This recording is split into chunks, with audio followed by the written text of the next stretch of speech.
incredible to think about.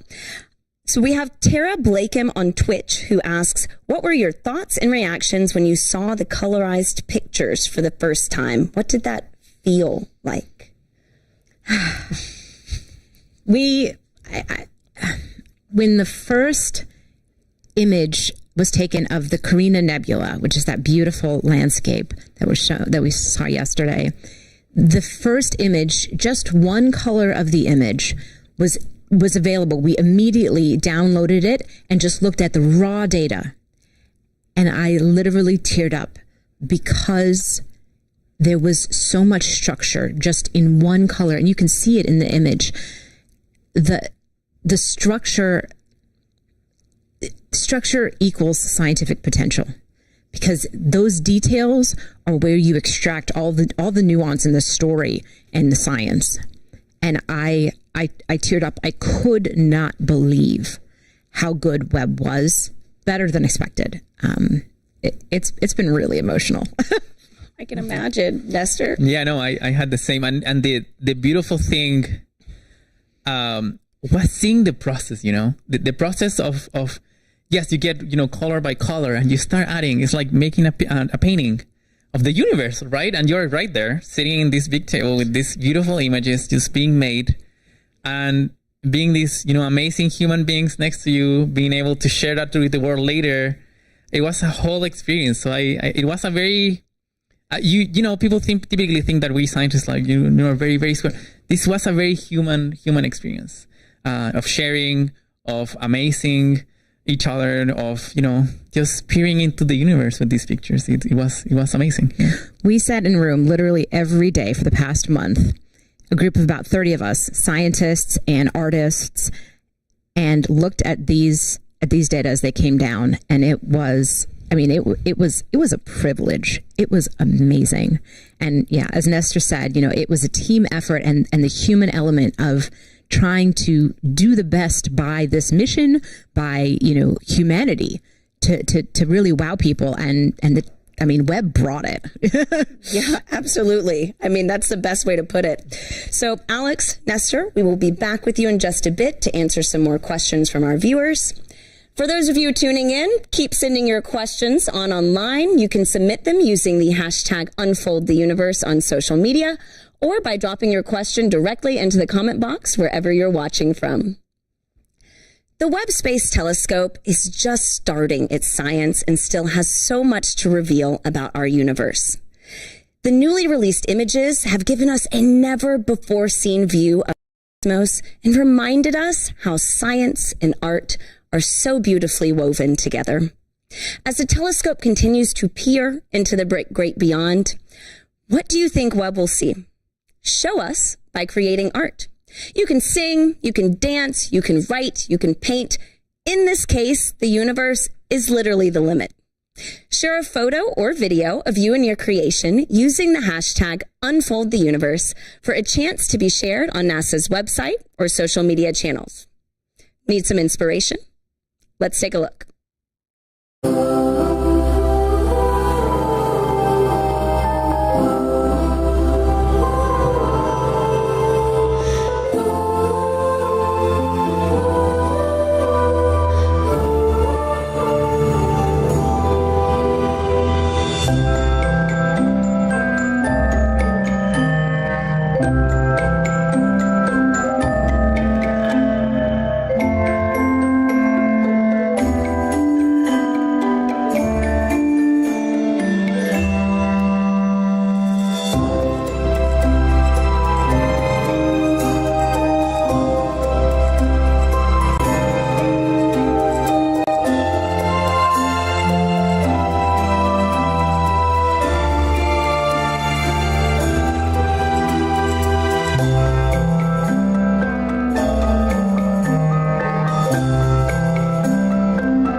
Este telescopio para tomar muchas fotos y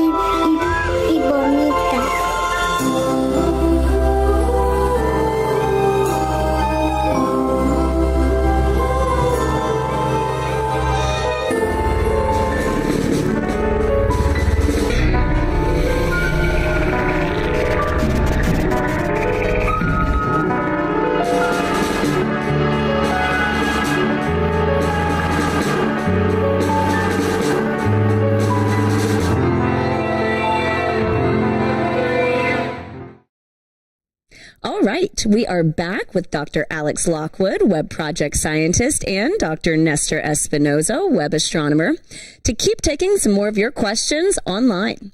If you're just tuning in with us, be sure to submit your questions using the hashtag UnfoldTheUniverse on social media or by dropping your question directly into the comment box wherever you're watching this stream.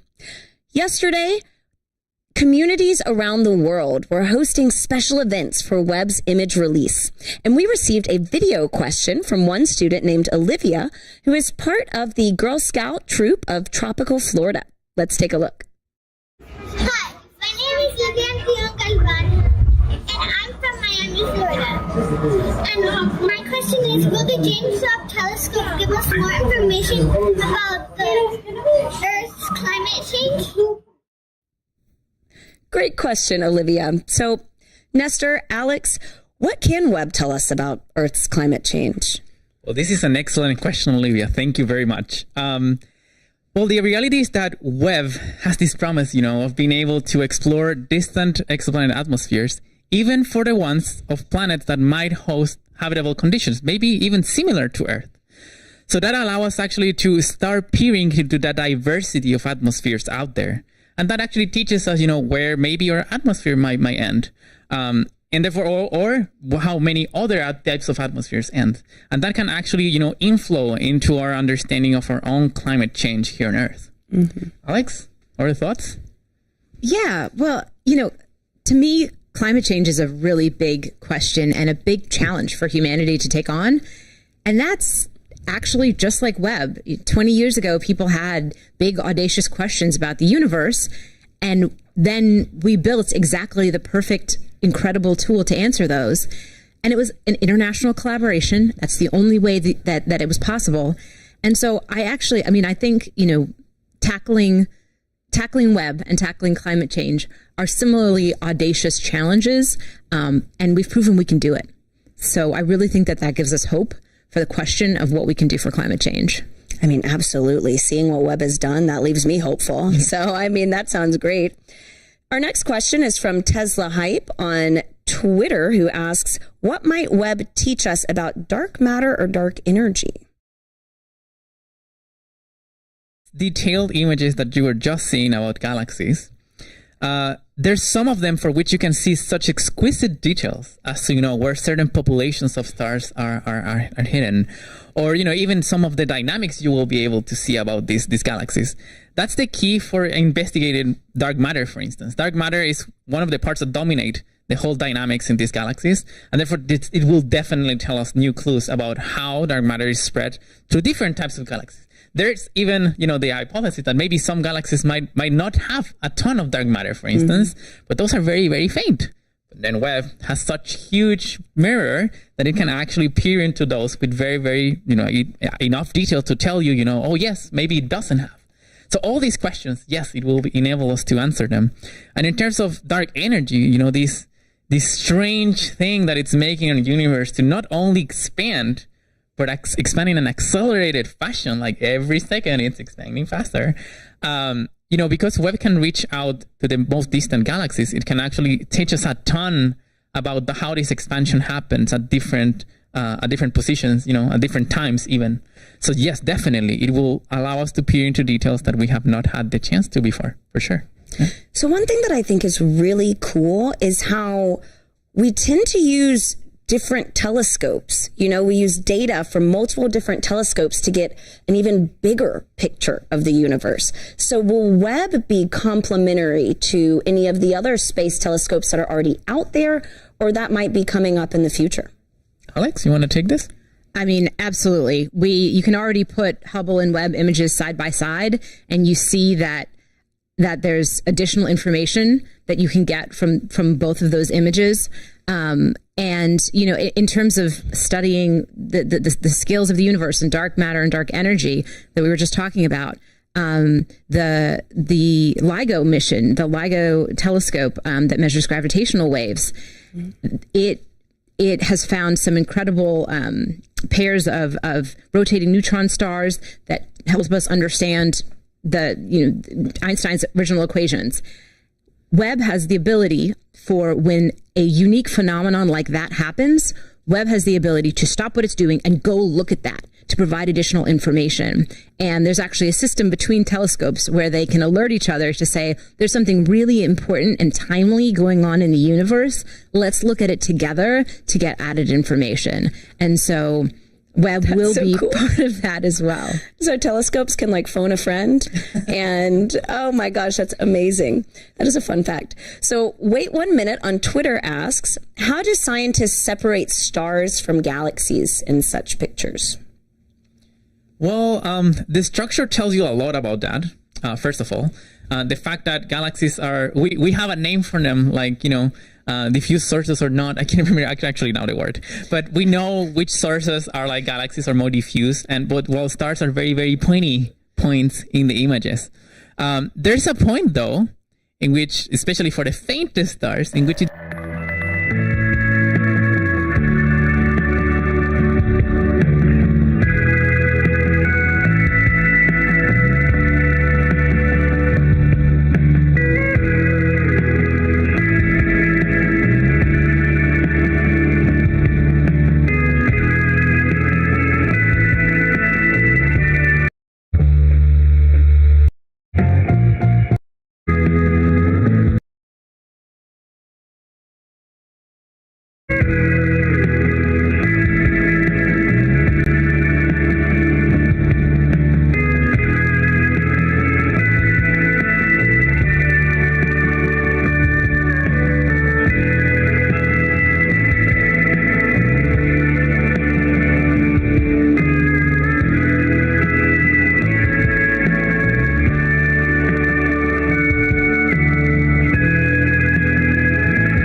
around the moon. And good afternoon. I'm Catherine Hambleton with NASA's Office of Communications. After waving off a launch attempt on Monday, August 29th for the Artemis I mission, teams have been analyzing the data and discussing options to determine the next steps. Artemis I is a flight test to launch NASA's new rocket, the Space Launch System, and to send an uncrewed Orion spacecraft around the moon and thoroughly test the spacecraft systems before missions with crew.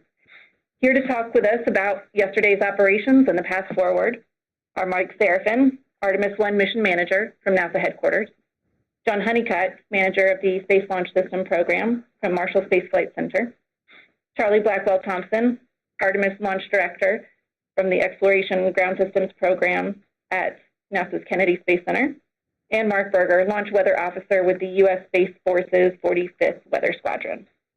We'll have a few opening remarks from each of our speakers, and then we'll take questions from reporters on the phone line.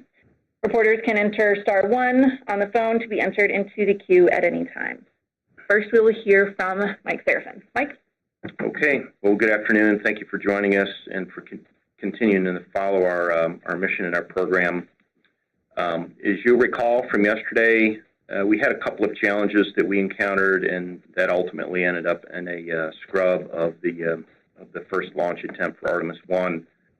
The day began with some weather challenges that delayed the start of tanking, and then once we got into the cryogenic loading of the vehicle, we encountered a leak at the tail service mast umbilical on the hydrogen side at the 8-inch quick disconnect.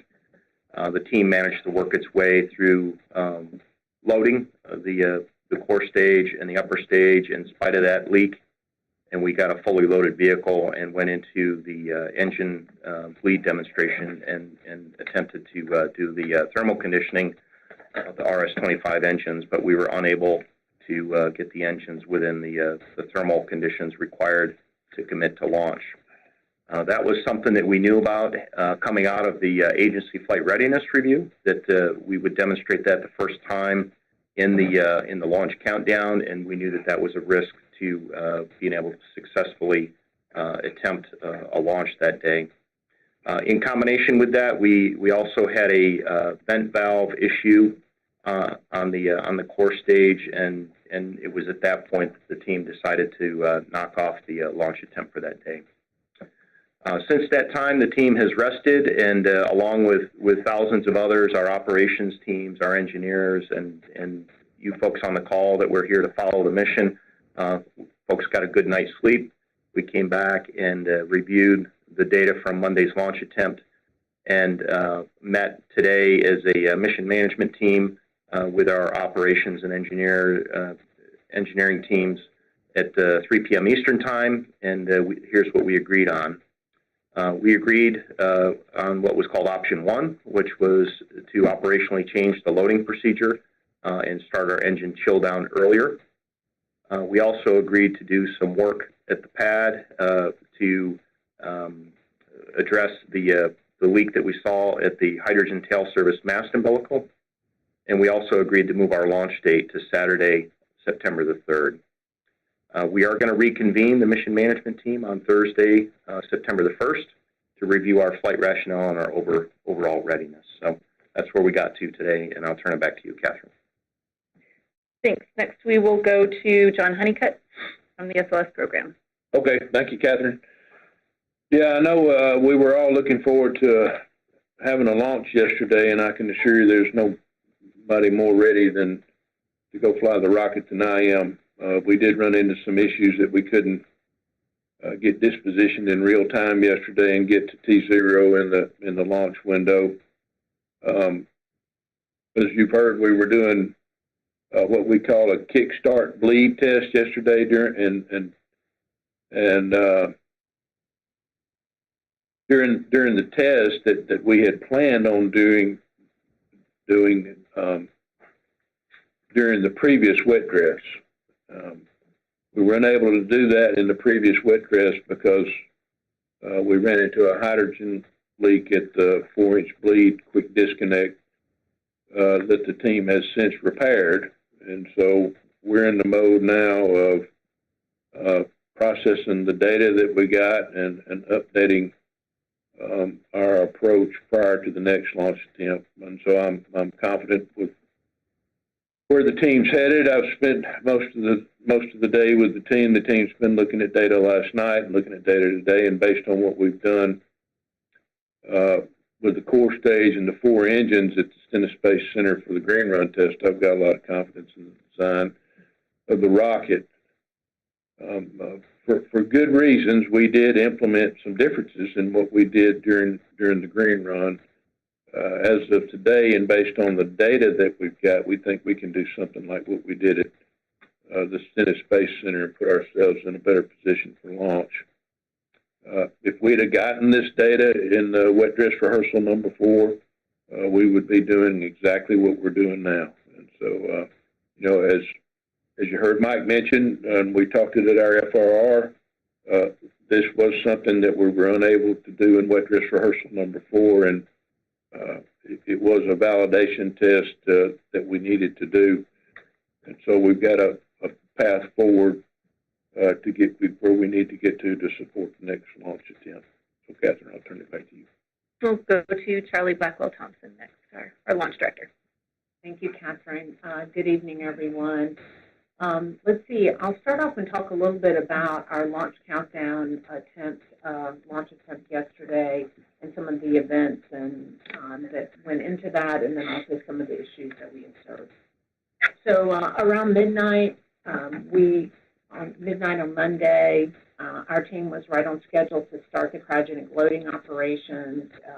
The improvements that we made from wet dress with regard to what our timelines look like and our loading procedures all worked very well, and we were right where we wanted to be. We got delayed a little bit because of weather, and we certainly have weather restrictions, and I'm sure that Mark will talk a little bit about that.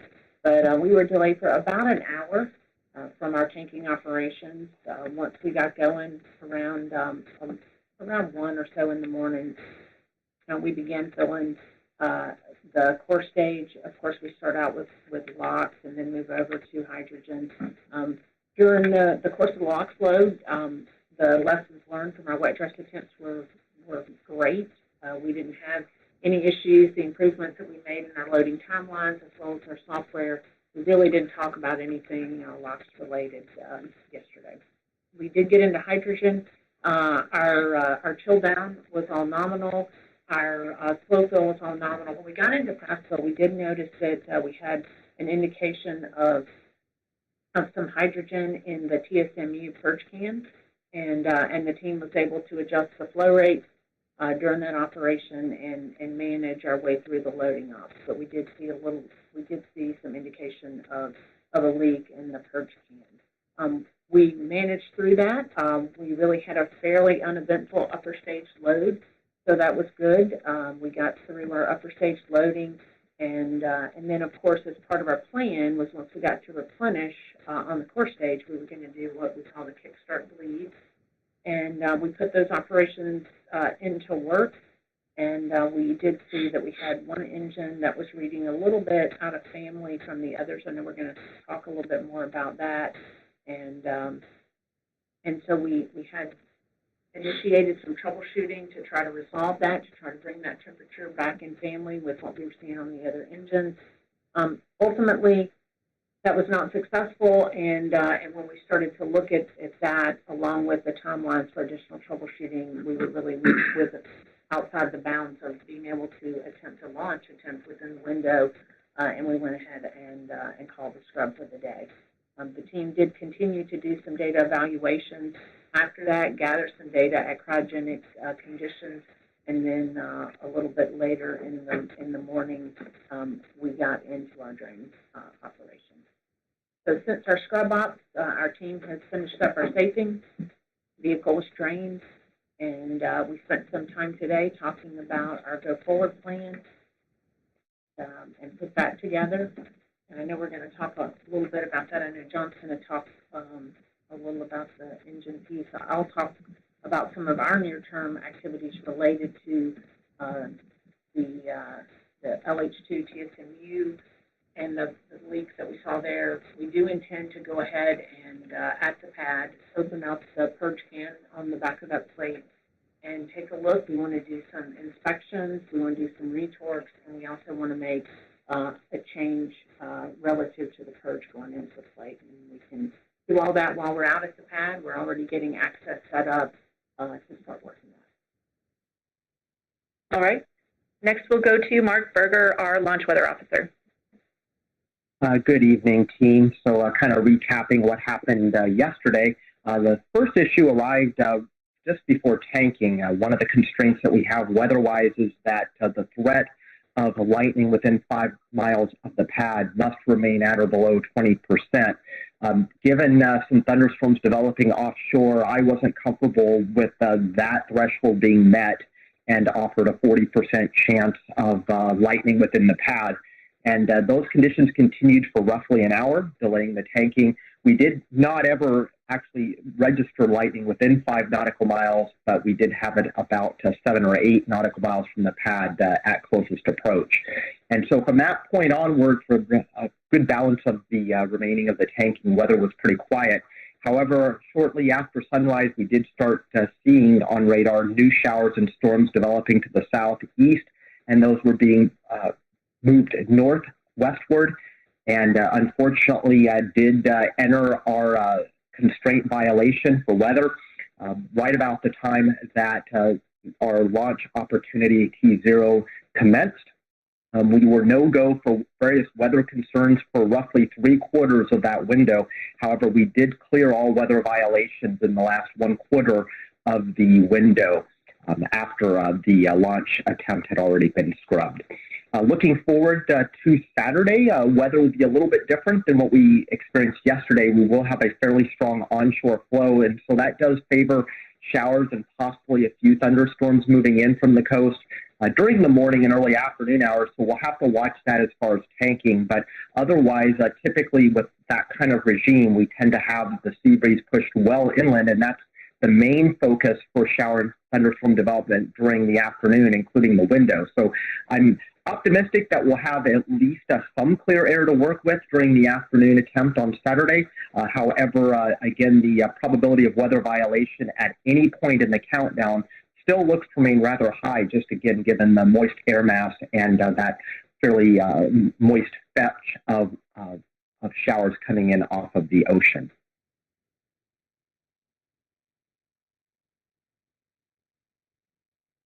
Thank you.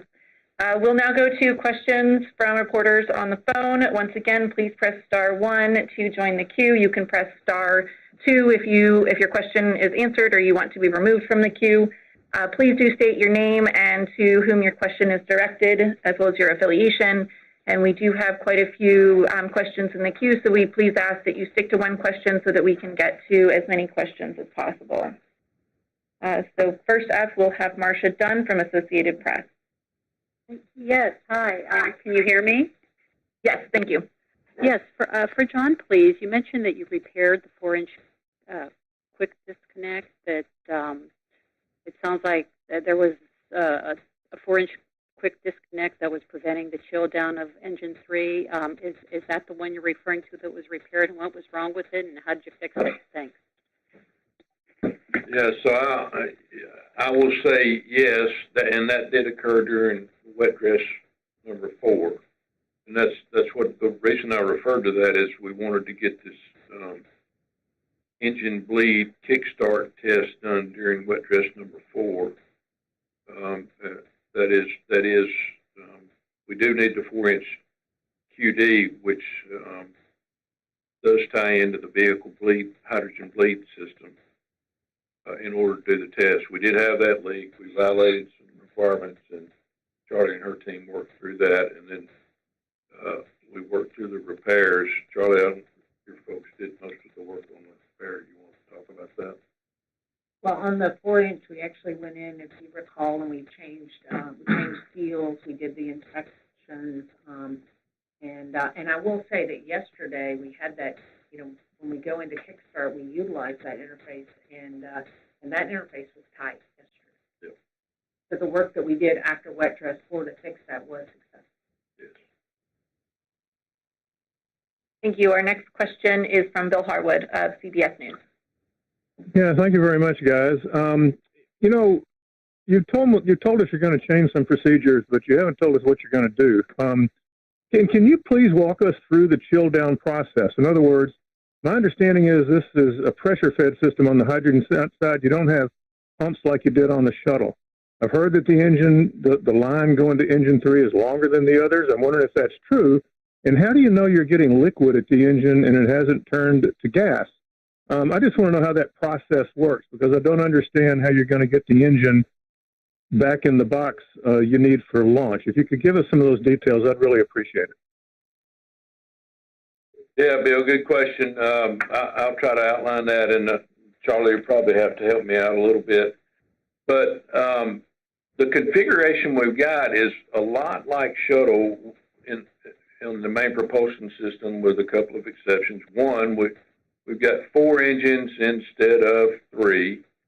And then on the shuttle system, we had each leg of the hydrogen feed system in the shuttle going to those 3 engines on the shuttle had a recirculation system in it. So that enabled us to get that warm gas pumped back into the hydrogen tank, and then it ultimately boiled off. From a hydrogen loading perspective, it's pretty much the same as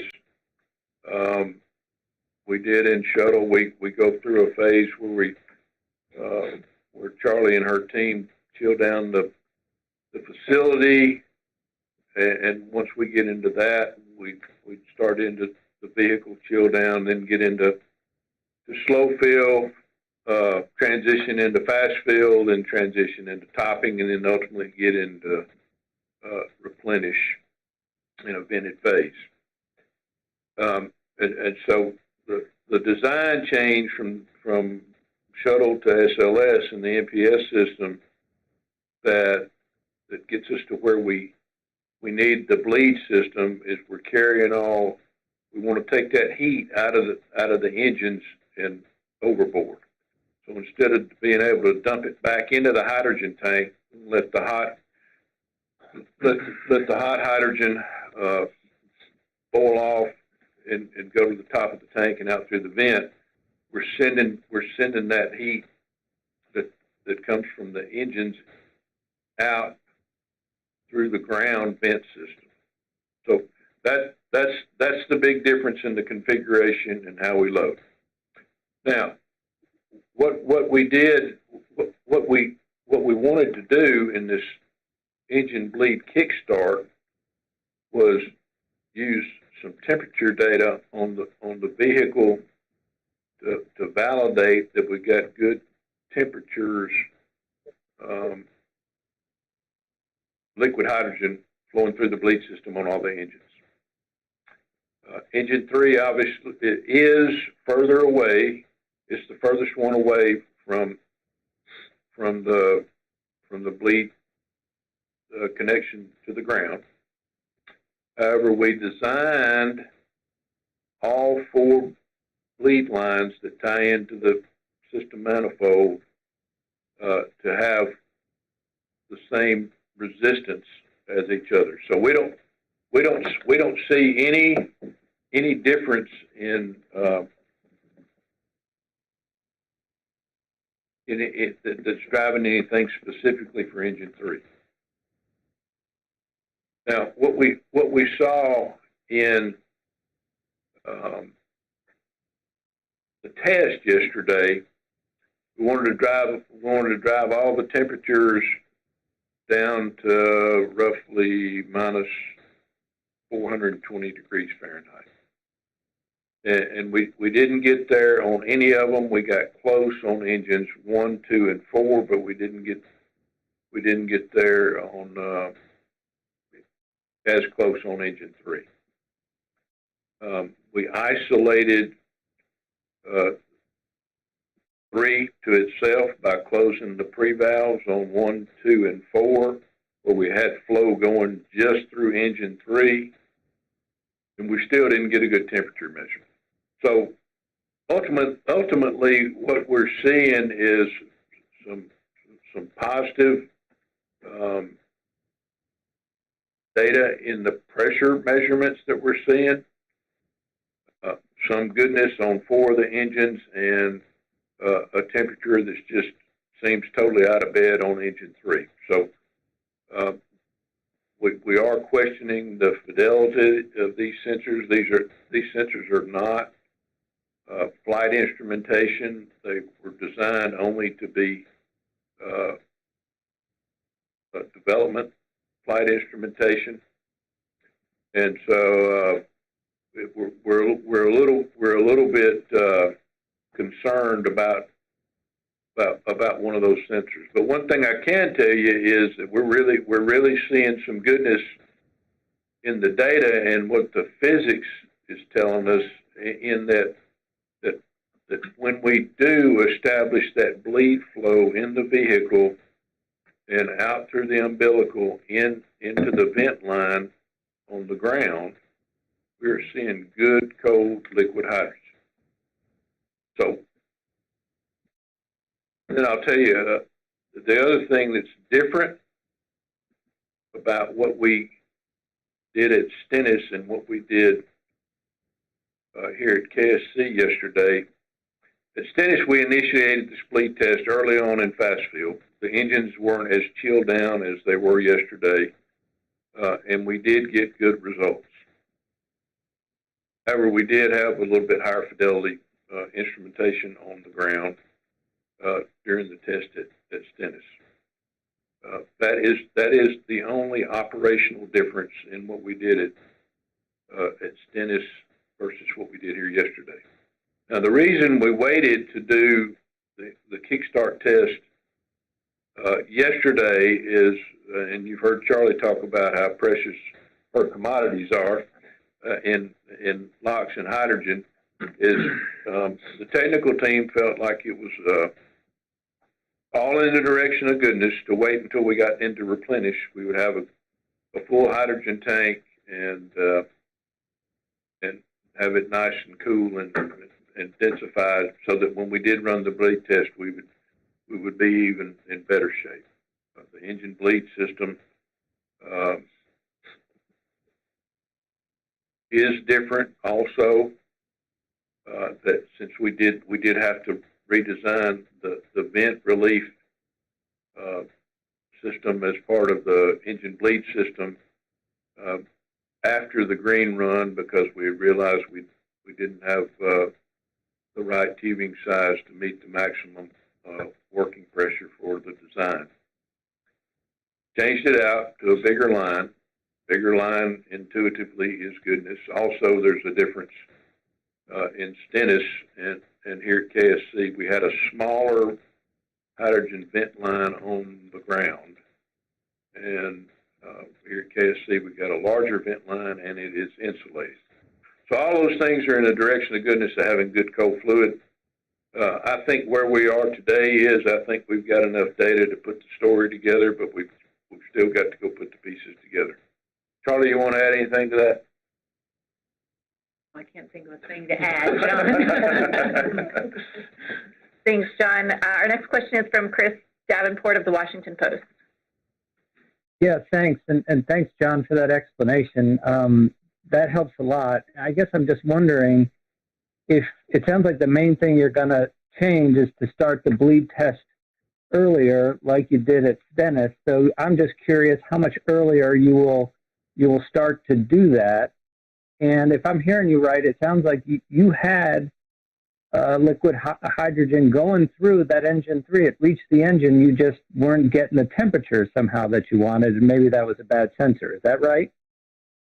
What I'm telling you is the data on the ground side looked that way, but on the vehicle side, especially for engine 3, it did not reflect that. And Charlie, you need to probably answer the one on the timeline if you think you can. I think you get better off at that than I am. Yeah, so I was actually just pulling out my bar chart to take a look at exactly how much further. John mentioned, right, we go through various phases of loading. We go through the fast build, and we go through topping, and then we go through replenish. I'll get you a time here. Just let me do some quick calculations. But we will be pulling that back earlier into the fast fill operation, somewhere, in and around the 15 to 20 minutes in. So, I mean, it will be coming back for some period of time. And like I said, so give me just a minute before we end this. I'll give you where I think how much earlier that is. Thanks, Charlie. We'll go ahead and take our next question from Kenneth Chang of the New York Times. Hi, thank you. This is for John and Charlie. It sounds like one strong possibility is that it's a bad sensor, which suggests you might get the exact same readings on Saturday. Do you have rationale for going forward with launch? Or how do you decide whether to go forward with launch if you believe that it's a bad sensor and everything's actually good? Yeah, so based on what I've heard from the technical team today, what we need to do is continue to pour over the data and polish up our plan on putting the flight rationale together. I think we've got enough data to do that, but we'll have to let the data guide us. All right, thanks.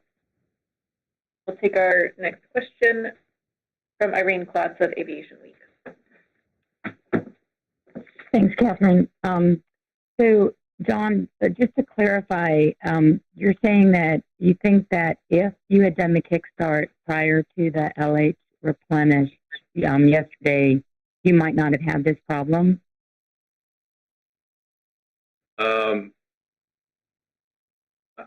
guess Irene, what I'm saying is the only thing that I know to change to replicate the success we had at Stennis is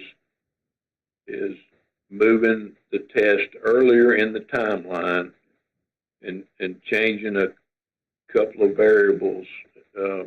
One, the timeline. Two, the engines will be around ambient temperature. And we did see that work at Stennis. Thanks. And I don't know if I missed this, but did we actually get a percentage of the weather for a launch attempt on Saturday? Hi, this is Mark. So right now it looks like the probability of a weather violation during the count will be somewhere in the neighborhood of 60%. And while that is a fairly high number, the reality is with this kind of onshore flow, typically these showers are quite sporadic as they reach the coast. So while I would expect us in all likelihood to have at least some threat of a violation during that 2-hour window, we have 2 hours to work with, and these showers tend to have quite a bit of real estate between them. So I still think we have a pretty good opportunity weather-wise to launch on Saturday. Thank you, Mark. Our next question is from Nell Greenfield-Boyce of NPR. Hey, can you all hear me? Yes.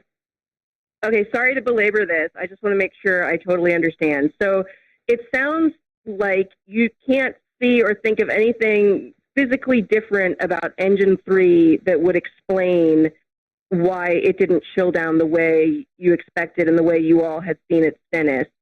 And the sensors you have on the ground make you think there is liquid fuel coming through. And so you think it might just be a dodgy sensor. And so you're going to start doing this earlier in the countdown next time. And you may decide that if things look good, you might go ahead with the launch. But right now you don't know that yet, and you're thinking about it. Is that accurate enough?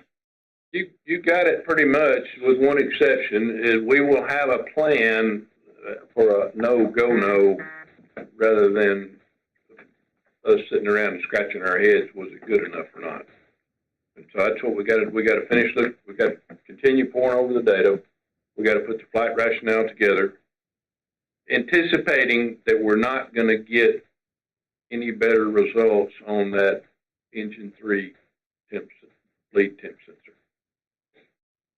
And I guess I would probably add, this is Charlie, that, one of the things that we've talked about over the course of since yesterday is, it makes sense to us as a team to replicate what we saw work at Stennis. And so that's the reason that we would look to go pull this, this kickstart back, if you will, so into the fast fill time frame. And I did go look that up while we were talking, and that does mean we would do it about 30 to 45 minutes earlier than we had done. Thanks, Charlie. Our next question is from Kristen Fisher of CNN. Thank you. 2 questions. One is just kind of scheduling. Can y'all please confirm the exact launch time for Saturday, the length of the window, and if Saturday is scrubbed due to weather, when the next launch attempt would be? And then I have one more quick one, please. Hi, Christian. Yeah, so the launch time for a Saturday attempt would be 2:17 Eastern time is the window open, and it's a 2-hour window. And I'll turn it over to Charlie to talk the scrub turnaround. And so the scrub turnaround, as always, will be driven by the reason that we scrub, but assuming that it's a weather scrub and we're not looking at any kind of technical issues, it's just commodity turnaround, and we could be ready as soon as 48 hours later. That would put a Saturday, Monday in play. Thank you. Our next question is from Micah Maidenberg of the Wall Street Journal. Hi, can everybody hear me okay? Yes, we can. Okay, great. I don't know if this is for Mike or for John or for Charlie, but just given some of the unknowns and some of the work you're still doing, what are the risks of kind of moving forward? You talked about option 1, but is it the most risky one versus just simply rolling it back and looking at everything in the control facility of the VAB? Thanks. Yeah, so Micah, we did kind of talk about the spectrum of options, and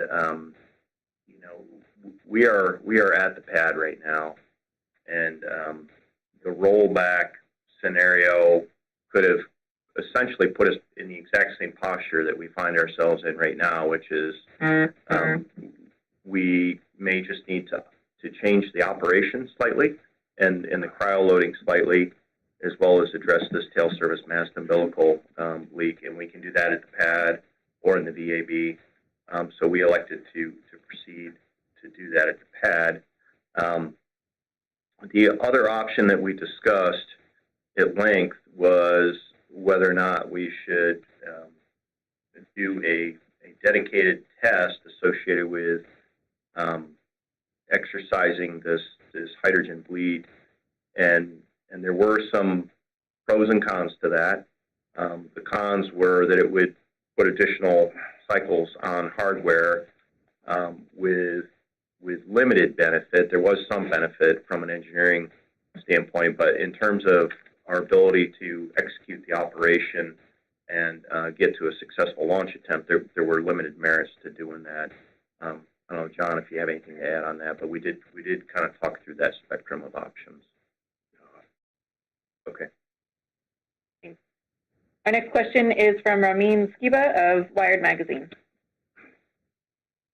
Hi, thank you. I have a dumb question. I guess this is for Charlie or Mike, but I just want to know exactly what is an engine bleed, and is that the issue that has led to a Saturday rather than a Friday launch attempt? Yeah, so this is John. I should probably take that one. Yeah, and so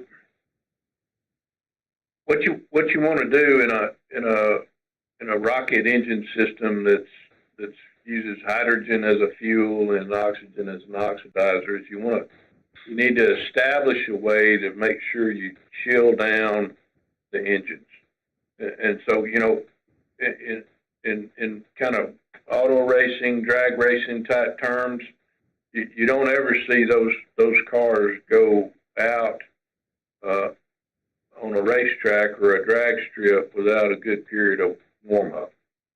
And we're similar to that, but what we need is to get the engines nicely conditioned so they're cold. And the way we do that is we send the liquid hydrogen out of the hydrogen tank to each individual engine that has its own bleed system, which is used to take the heat out of the engine as we chill it down. Okay, thank you. Our next question is from Michael Greshko of National Geographic. Hi, thanks for doing this. Yesterday we heard that you all were aiming for a chill down for those engines to 500 degrees Rankine, or just above 40 degrees Fahrenheit. John, could you speak to how close the engines actually got to that, as reported by the SLS sensors? Not just engine 3, but 1, 2, and 4 as well. Thanks. Michael, this is Mike. I'll just say right up front, I misspoke on that one, and then I'll turn it over to John. I misquoted a number, and I shouldn't have done that. Yeah, so where we wanted to go was approximately 40 degrees Rankine. I mentioned earlier we converted that to Fahrenheit for folks, and so it's minus 420 Fahrenheit. Engine 3 was probably about 30 or 40 degrees warmer than engines 1, 2, and 4, and I'm kind of just pulling it off the top of my head without looking at the data plot, but I'm kind of thinking that engines 1, 2, and 4 were probably around minus 410, something like that. Yeah, so 1, 2, and 4 are pretty close. Temp sensor on engine 3, its indication was a little bit warmer, 40 degrees warmer. So about minus 380. Thank you. All right, our next question is from Tom Costello of NBC News. Hi, guys. Good afternoon, and forgive me for re-asking one question. Somebody's cell phone, maybe mine, distorted at the very moment you were talking about what happens if you don't go Saturday. So could I ask you to indulge me? What happens if Saturday ends up not being a possibility? Thank you. Hey, this is Charlie. I can take that one.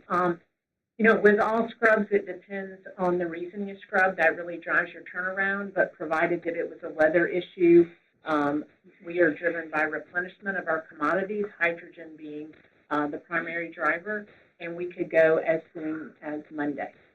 So 48 hours in our turnaround. Thanks, Charlie. Our next question is from Jeff Faust of Space News. Good evening. Question for John Honeycutt. Is there any history of temperature sensors malfunctioning in a way that they're off by 30 or 40 degrees versus simply not operating at all? And when were the last time these sensors calibrated and checked? Thanks.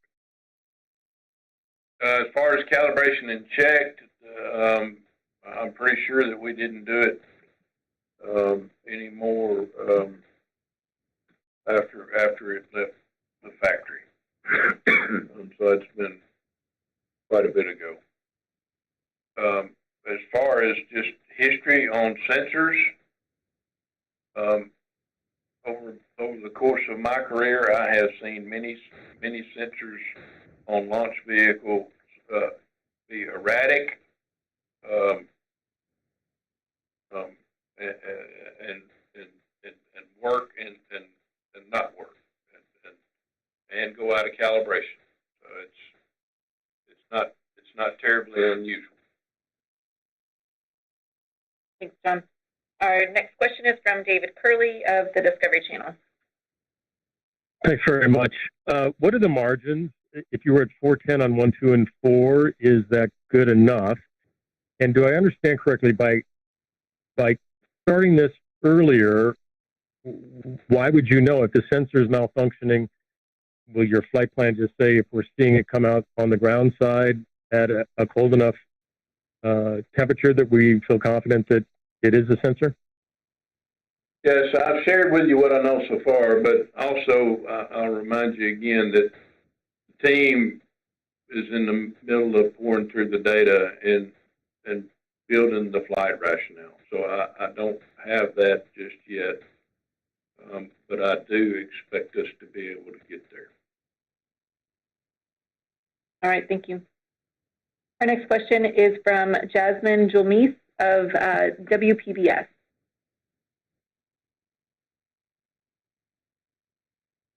It looks like we lost Jasmine, so we'll go to Eric Berger of Ars Technica. Hi, thanks for doing this. A couple questions.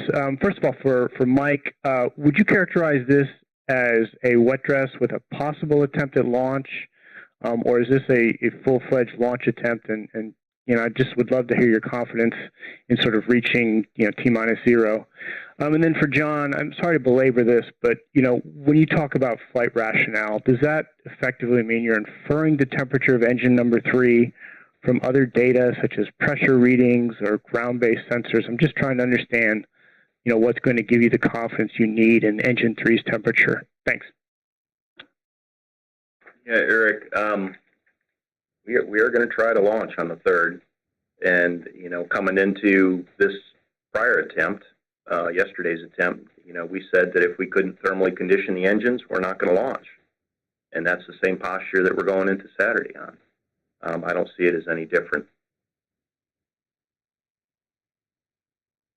Yeah, Eric, I understand your question, and I'm in the middle of, and the team's in the middle of a big data exercise and an analysis exercise. I think, you know, we understand the physics about how hydrogen performs, and it's not the way the sensor is behaving. It doesn't line up with the physics of the situation, and so we will be looking at all the other data that we have to use it to make an informed decision whether or not we've got all the engines chilled down or not. Thanks, John. Next question is from Joey Roulette of Reuters. Thanks. I guess this is for Mike or John. What, if anything, I guess, would warrant calibrating and checking those faulty sensors, and what would that entail, or how long would that take? And also, what is going to be done, I guess, to address the leak in the tail service mast? Thanks. Yeah, so Charlie probably can speak a little bit to both of them, but I do think an R&R of the sensor would cause us, we'd have to do a rollback to that to get access into the engine section. And R&R of the sensor would, I mean, while we can gain engine section access out at the pad with some temporary access, it's likely not ideal. So that would be, I would say, some impact that would take us outside of launch period 25. With respect to the tail service mast and that purge can, as I said, we are already putting the access up at the pad to get into that. We believe that once we get access, we have about a shift and a half, 2 shifts worth of work, and then of course we have to button everything back up. But part of that work is to go in, check the torques on that flange, do an inspection, see if there's anything there, do some leak checks on it, and then we're also making a purge modification in that area. And that's remove and replace for the R&R, correct? Thanks. Our next question is from Alicia Stowers of Nashville. Hi, thank you. A question for John Honeycutt. So if you're questioning the integrity of this sensor, is there a potential to replace the sensor? Was that discussed, rather than trying it again, possibly getting another off reading and then, still not knowing if the temp is really off? Thank you. Yeah, so as we mentioned, replacing the sensor at the launch pad would be tricky. Charlie just told us that we could get access, but it's not ideal. So the only alternative there is a rollback. What I would like to do, and what I plan to do with the help of the team, is put us in a situation that gets us the data we need to know that we've got the engines chilled down appropriately and go fly using the data that we've got access to today. Thanks. We've got time for a couple more questions. We'll go to Emily Speck from Fox Weather next. Hey, thanks for taking my question. My question's for Charlie. So with the weather delays and technical issues, it sounds like there just was not enough time in the countdown on Monday. On Saturday with this new plan, how confident are you that there will be enough time to work through any issues that might pop up? Well, it depends really on the issues that pop up. So that's really tough to say. What held us up on our attempt on Monday was the fact that we got a late start due to weather. And so then we, our tanking timeline pushed into the window, and then we had a technical problem that to resolve that technical problem required more time than what we had in the window remaining. So it really all depends on, when we have a weather issue. If we got started tanking on time and the weather wasn't an issue at tanking, then certainly, we would have the balance of the window, which is expected to be about 2 hours to go resolve that. But it's tough to speculate because it all depends upon, when we get the weather issues and what that impacts. Thanks, Charlie. Our next question is from Gina Sinceri of ABC News. I'm not sure who this question is for, but these engines flew on space shuttles. Are you expecting different performance from them on SLS from the shuttle? I'm just kind of trying to figure that one out. Expecting similar performance. We're running them at a little bit higher power level, but expecting similar performance. Thanks, John. Our next question is from Chris Gapehart of NASA Spaceflight. Hi, thanks so much. A couple of questions for Charlie. One, I haven't heard anyone talk about the ET vent valve, the intertank vent valve that malfunctioned yesterday and prevented you from pressurizing the hydrogen tank. What's the status of that, and how confident are you that it will work on Saturday? And if it does close, that it will stay closed after it leaves the pad to maintain that pressure during flight? And also to this engine issue, how do you essentially, if you get into Saturday and you see the same temperature issues on engine 3, how do you essentially mask that from the ground launch sequencer and the ALS and the main engine controller so that they don't freak out when they go to light the engines and trip and abort after the engines start? Thank you. Okay, so I'm going to start out, and then I'll have John Honeycutt add in here anything that I may miss. So when we talk about the issue, what I like to refer to as upstairs, right, the leak that we saw, I want to be really clear. We didn't have an issue with the vent valve, right? We had an issue with the intertank vent QD seal, right? So we have on that umbilical, we have a hydrogen vent up there, and it was in that cavity. So not totally unlike maybe what we saw in the TSME. So we detected that we had a leak. Keep in mind the configuration that we were in. We had that area had gotten really warm just based on the configuration of the tank at the time. So when we got into some of our troubleshooting and we decided that we were ready to change configuration, it was very warm, and then you hit it with a very dynamic event. And so we believe that that was part of what we have historically seen on shuttle and on this vehicle, that one of the things that can happen is that you can see some performance differences in your QD as you warm them up and as you get them cold. In fact, that's one of the ways in which we troubleshoot when we have a leak, is we allow something to warm up and then we hit it with some colder cryo temperatures and see if we can get like a QD to reseat that way. That's part of our troubleshooting plan. So we had it sitting there. It was very warm.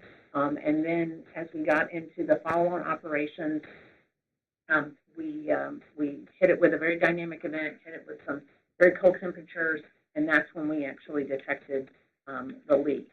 So we're pretty confident that it has to do with the fact that we were a very saturated tank at a higher pressure. And so what we also saw is after we got into some of our later operations and we started to see the pressures change, that leak went away. And so we believe that it was very reflective of where we were at the time, and we don't expect to see that on our next launch attempt. And let's see, the other question I think was on. Oh yeah, the temperature. So I want to talk a little bit about I know John talked about what his team is off doing. We have on this bleed interface, we have a temperature that we look at for each of the 4 engines, and that's the one that John talked about. We also have a temperature on the ground side, right, that is what we would call downstream of those bleed interface temperatures that are on the vehicle. And we have other temperatures and pressures, across the engine. So there's a suite of data. And so what John's team is looking at, and what our team is looking at with his team, is what set of data do we have available to us, not just limited to the single piece of instrumentation, that can help us establish that we have good flow across those engines. And once the team has reviewed that and they brought that forward, then we would implement that as part of our plan. It could be the same plan that we had on Monday. It could be a different plan. But we would go through, we would review that, we would practice that, and really it will all be data-driven. The team's looking at the data. They will come forward if there are any changes to this particular launch commit criteria, and then we, of course, would go look at how to implement that within the ground launch sequencer, and we would go practice that within Fire Room 3. Thanks, Charlie. And that's actually all the time that we have for today. Thank you all for joining us. You can listen to a replay of this teleconference online shortly. It will be posted on the Media Resources tab at nasa.gov/Artemis-1. And you can watch a live stream of the rocket on the pad at the KSC Newsroom YouTube channel. And, of course, you can follow along and learn more about the mission at nasa.gov specials/Artemis-1. Thank you all again, and have a good evening.